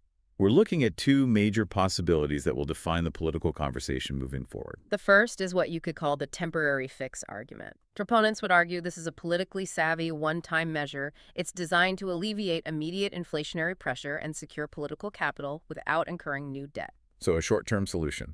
Right. Once the immediate pressure subsides, the tariff funding stream may be quietly abandoned, and this dividend is just considered an emergency anomaly. And the second possibility. The new paradigm argument. This suggests a real structural shift. If this legislation passes, it successfully establishes a precedent for non-debt financed relief based on a dedicated existing government revenue stream. And could that signal a permanent shift in how the government transfers money to citizens? Could it establish a new model for, say, universal or targeted basic income programs? Funded not by perpetual borrowing, but by a share of trade income derived from tariffs. That's the big question. That question, is this a temporary political solution or the beginning of a new, sustained approach to citizen income? That is the one that will shape economic and political debate for years to come. The financial success and the legislative pathway of this one $2,000 payment could redefine the entire debate around social safety nets and fiscal responsibility. We encourage you to continue following these updates extremely closely. We will be tracking every step of this proposal as it moves through Congress and the various administrative offices. And we'll be specifically watching for those crucial protection clauses for SSI and low-income beneficiaries. Make sure you subscribe and turn on notifications so you never miss an immediate update as the legislative details, the specific eligibility thresholds, the payment dates, and those crucial protections are finalized. It's the best way to stay informed. If this information was helpful and gave you the deeper context you needed, please share it with friends and family who rely on fixed income or who need this potential financial help. Being well-informed is the best tool you have right now.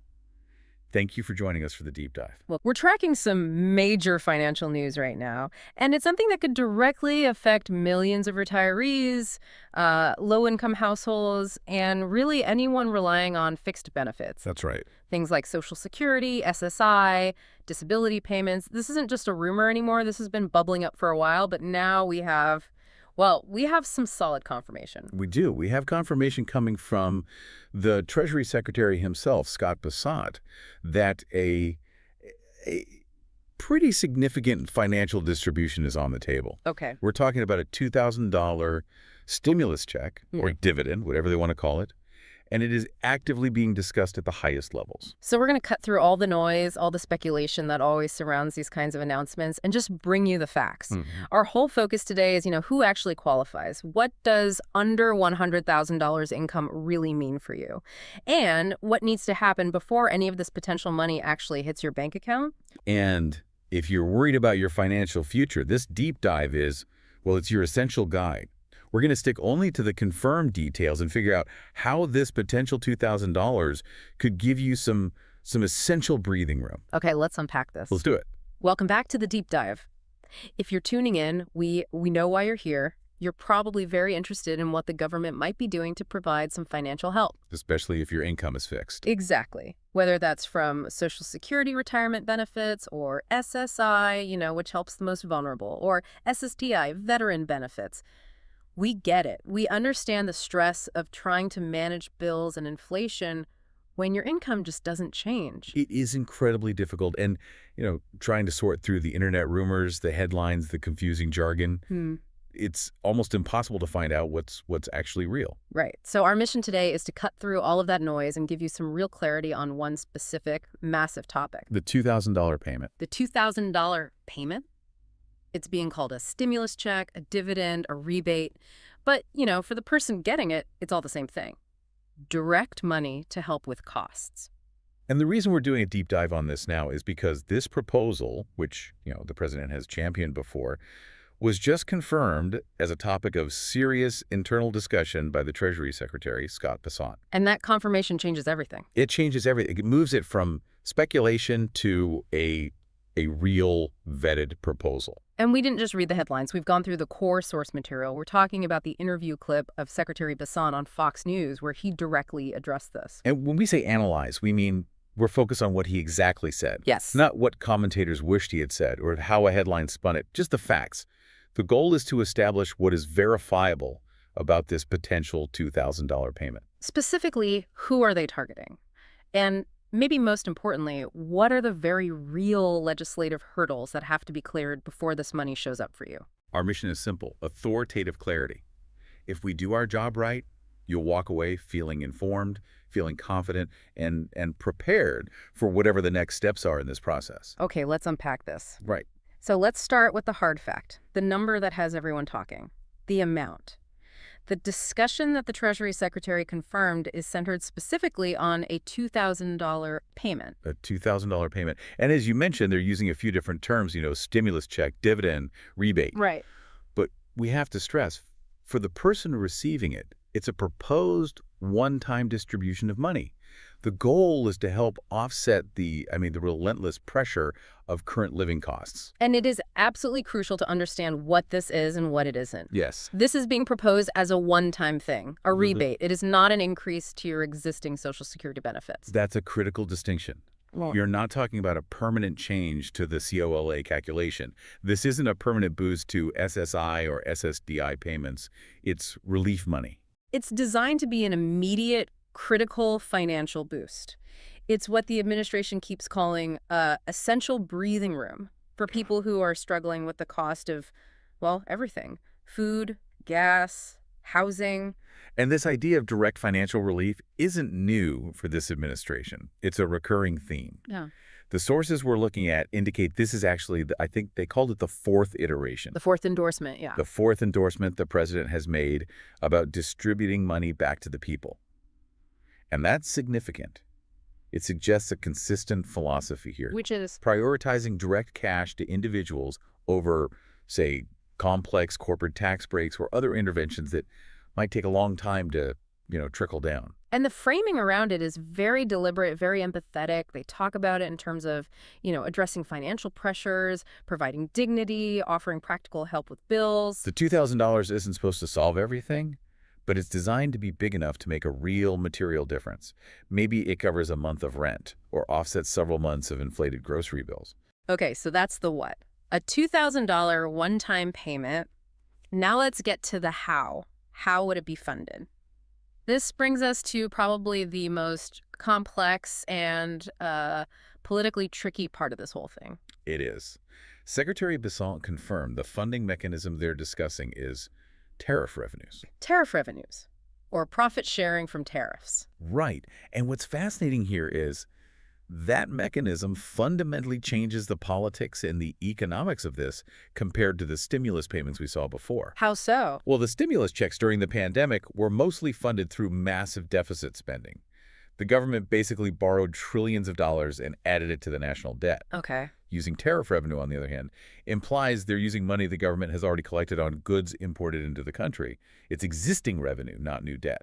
And this is exactly where the interviewer on Fox News zeroed in. They immediately challenged him on it. They did. The analogy they used was something like, isn't this like using your overdraft to pay off your credit cards or taking money from one credit card to pay another? And that analogy perfectly captures the debate. There are really two competing ways to look at using tariff money like this.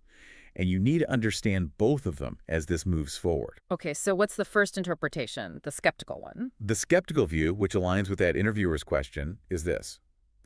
Tariffs are taxes on imported goods. And most economists agree that those costs, well, they get passed on to the American consumer. In the form of higher prices. In the form of higher prices on everything from your phone to your clothes. So the skeptics argue that funding a stimulus check with that money is just rebating money that you already paid in inflated prices. So you're not really getting ahead. You're not. It's seen as an offset for the government's own trade policies that might have contributed to inflation in the first place. It's just shuffling money around. So in that view, the $2,000 is just softening the blow from the tariffs, not actually creating new wealth. Precisely. Now, the second interpretation is the one the administration is pushing. The more favorable one. The more favorable one. They argue that these tariffs have generated billions in revenue that would otherwise just sit in a general government account, or maybe go to paying down debt, which doesn't help struggling families right now. Okay. So by calling it a profit share or a dividend, they're framing it as returning existing government revenue directly to the working class, who will then immediately spend it, put it back into local economies, and create demand. And in their view, it's a responsible, non-debt way to provide relief. Exactly. And this sets up a huge political choice. The debate that Secretary Besant confirmed is happening is whether to fund relief from a revenue stream that might be, self-defeating in the long run, or to use this model to avoid the massive deficit spending we saw a few years ago. And that debate over the funding source is absolutely critical. It is, because a controversial funding source slows everything down in Congress. Which brings us to the current status. And we need to be crystal clear on this for every single person listening. Yes, please listen carefully here. The $2,000 payment has not been agreed upon yet. It is officially in discussion. This is not an approved policy. It's a serious proposal, but it is far from a done deal. It is so far from being a done deal. To get from in discussion to $2,000 in your bank account, this thing has to go through a complex and usually very slow legislative process. Meaning it has to be written up as formal legislation. Formal legislation that has to make its way through the House, the Senate, and then obviously get signed by the president. That's the path. And that means it needs a majority vote in both chambers. Right. It needs to get through committees. It needs to survive floor debates. And it almost certainly means there will be negotiation over that funding source we just talked about and the exact income thresholds for who gets it. It is not an executive order. It has to survive Congress. Here's where it gets really interesting. Let's dig into that critical hurdle that affects you directly. Eligibility, and specifically the income limits they're talking about. When Secretary Besant was asked specifically about who would get this potential $2,000 payment, he confirmed the ceiling they're discussing right now. And that number is? The target is families making less than, say, $100,000. $100,000. So that's the first major piece of verifiable information we have on eligibility. It clearly defines the administration's goal. They're focused on low-income and middle-income people. And just as important, it excludes high-income individuals. In this context, if your household is over $100,000, the secretary basically said you're likely not going to qualify for this specific relief. And for most of our listeners, people on fixed benefits like Social Security, SSI, SSDI, low-income veterans, that $100,000 ceiling is actually pretty reassuring. Right. Because most people relying on those incomes are well below that threshold. It puts them firmly in the primary target demographic for this money. The intent is clearly to help those who feel the economic pinch the most. However, we have to introduce some nuance here. Because in Washington, The number they float at the beginning is almost never the number that ends up in the final law. That's the reality. While the secretary confirmed 100 grand is what they're discussing, that is not a line in the sand. That's simply the maximum eligibility marker, the upper limit they will not go past. So we need to prepare people for the real possibility of that number coming down during negotiations. What does that usually look like? Well, if we connect this to the bigger picture, history shows us that Congress almost always goes for much lower income thresholds, especially when the funding is controversial, like with these tariffs. Why is that?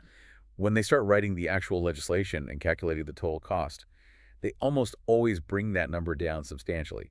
It's a way to reduce the overall price tag and target the impact even more narrowly. So what are some of the numbers being floated as a more likely compromise? The source material details some speculative but, educated guesses based on past stimulus bills. We could definitely see that final ceiling drop to 80,000, maybe 75, 70,000, even $60,000. So it's critical for our audience to be aware of that potential drop. Absolutely. The $100,000 figure is let's call it a political marker, an enthusiastic starting point. But the final bill could be much tighter. What's the most realistic scenario then? The most likely scenario, based on historical patterns, is that the real number might hover around, say, $75,000 for a single person, a household of one. Okay, 75,000. And then for a married couple filing their taxes jointly, that number is usually doubled in the legislation. So you'd be looking at around 150,000. It's a sliding scale. So the key takeaway here is you need to look at both numbers. If your household income is well below 75 grand, you are almost certainly the primary target. If your income is somewhere between 75 and 100,000, you need to watch the final legislative language very closely because that's the group most likely to get cut out during negotiations. That is the perfect way to frame it. The initial announcement gets the attention, but the final text of the bill determines who actually gets the money. Okay, now let's tackle one of the single biggest sources of stress for our audience, especially people on fixed income. I know where you're going with this. The dreaded tax filing requirement. Many retirees, many low-income beneficiaries, they don't file tax returns because their income is below the threshold. The last thing they want is to have to suddenly figure out IRS forms just to get this payment. It was a massive concern. And the source material gave some powerful, essential reassurance on this point that we have to relay very, very clearly. The Treasury Secretary's discussion, based on our analysis, explicitly clarified this. Receiving this payment has nothing to do with filing a tax return whatsoever. And that is probably the single most important detail for our listeners. Let me repeat that. It has nothing to do with filing a tax return. So if you're a retiree who only gets Social Security, or you receive SSI or low-income VA benefits, and you don't normally file taxes, you should not worry about it. Do not worry about filing a tax return or changing your routine just to be eligible for this. The administration is signaling that if this is approved, they'll use the data the government already has. And let's explain how that works. The government already has these huge databases, right? The master beneficiary record for Social Security, the SSI rolls, VA payment lists. They know who you are, they know how much you get, and they know your mailing address or your direct deposit information. If this payment is approved, the fastest, most efficient way to deliver it is through those existing channels. So we can confidently tell you, do not stress about tax paperwork for this. Your job is to monitor the legislative process, not to prepare forms. The Treasury Secretary really boiled it down to one simple question for people. Is your income below 100 grand? Yes or no? That's it. The simplicity of that question tells you everything. It's designed to be accessible. Exactly. All right, let's move on to the timeline. This is where we have to confront the realities of how Congress works. Right. Since this needs a formal bill, the timeline has a lot of uncertainty, and it really depends on what the political priorities are at the moment. So let's talk about the spectrum of possibilities. Yeah. The optimistic one and then the more realistic one. What's the absolute fastest this could happen? The optimistic scenario, which was mentioned in the analysis, is that this could happen pretty quickly, maybe in the next month. A month. A month. But we have to be so clear about what that would take. That would require a rare political event. Lawmakers would have to prioritize this above everything else, maybe attach it to a must-pass bill, and move it with, near unanimous speed. It's possible, but not probable. Highly improbable, especially with that controversial tariff funding we talked about. So why is it so unlikely to happen in 30 days? Let's just walk through the basic logistics of it. Well, the standard legislative path is just slow because this bill involves revenue, the tariff money. It has to start in the House of Representatives. It would go through the Ways and Means Committee, then a floor vote, And then over to the Senate. then to the Senate, probably through their Finance Committee.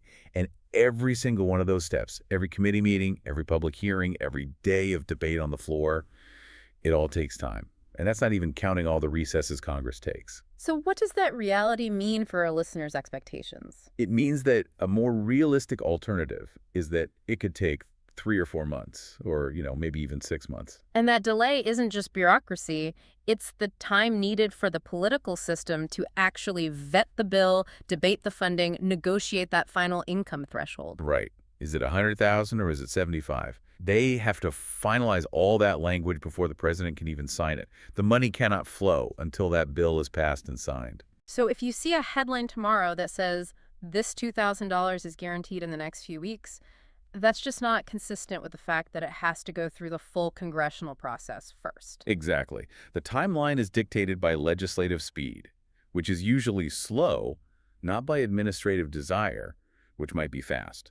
Okay, let's quickly touch on how the money might arrive, assuming it passes. Hmm. The focus here would be on simplicity for our audience. Since the sources don't detail the specific payment methods, we have to rely on the implications of that non-filing rule we just discussed. Which means? Which means the government is going to use the data it already has, the Social Security Administration databases, the VA's records, and so on. And that reiterates the central benefit for our audience. No application is needed for most people. No application. If you already get federal benefits by direct deposit or on a direct express card, the government has your information. The distribution would likely be automatic, just like the previous stimulus checks were. So the right course of action for our listeners right now is nothing. Essentially nothing, other than monitoring the legislative progress. You should not be calling the SSA or the VA to ask about this. You should not be looking for an application form online. If it's approved, it will be sent to you automatically. Now, before we move to the critical warnings, I want to bring in a related financial note that Secretary Bessent mentioned in the same interview.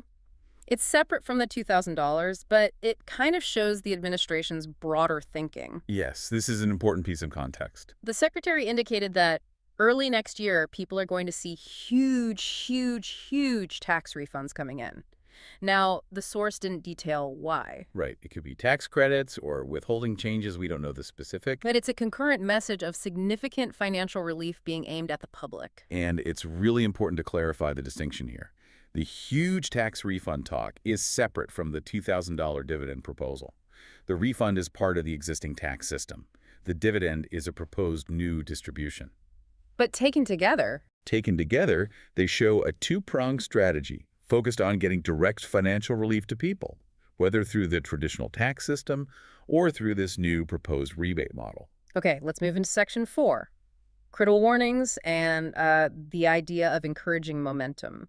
Right. As soon as the government starts talking about sending out large payments, you have to brace yourself for criminals. Well, it's inevitable. It's an inevitable wave of scams. And we have to anticipate the vulnerability of our audience, especially seniors and low-income folks, to this kind of fraud. This is probably the most important part of our whole deep dive. This is about protecting your money. This raises an important question. If this payment is only in discussion and needs Congress to act, then any email, text, or phone call you get right now claiming to process your payment Is a scam. It's unequivocally a scam. If they ask you to pay a fee to get it, it is a scam. Let's get into the specific red flags. Scammers are very sophisticated. They can use spoofing technology to make it look like the call is coming from the Social Security Administration or the IRS. They will. And they'll say there's a processing fee or that they need to verify your banking details before they can release the dividend. So let's give everyone an ironclad rule to follow. The rule is